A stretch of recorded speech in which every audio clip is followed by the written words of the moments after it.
19-årige Kanishka Dastagir er lidt af en berejst herre. Jeg kommer oprindeligt fra Afghanistan, men jeg har egentlig aldrig været i Afghanistan. Jeg blev født i Bulgarien. Min far han havde fået et job som diplomat på den afghanske ambassade i Sofia. Og på det tidspunkt havde vi jo Sovjetunionen.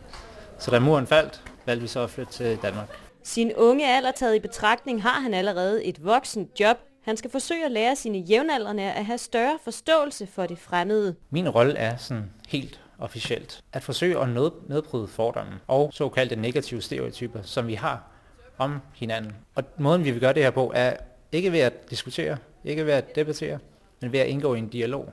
Og ved at bruge visse dialogmetoder, som vi i fællesskab har udviklet, os dialogambassadører, prøver vi at få nedbrudt de fordomme. Stenhus Gymnasium er første stop på en rute af gymnasier hele ugen, og selvom de kun lige er begyndt, så har de allerede fået godt tag i eleverne. Ja, terrorist. Er I klar derovre? For Kanishka er der ikke kun tale om et job.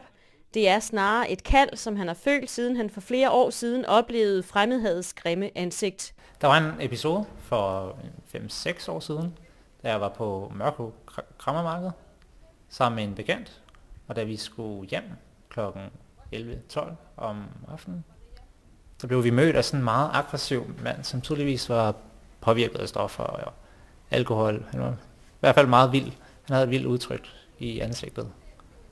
Og han troede os med tæsk og råbte, hvis I kommer tilbage til den her by, så tæsker jeg, og I har ikke noget at lave her. Og jeg blev vildt ked af det. Min reaktion var ikke, at jeg blev ikke voldelig. Det jeg gjorde, det var, at jeg gik hjem, og så blev jeg så ked af det. Derfor er det ham magtpåliggende at vise andre unge, hvordan misforståelser og fordomme kan bekæmpes ved noget så enkelt som en samtale. Jeg ved, at det virker.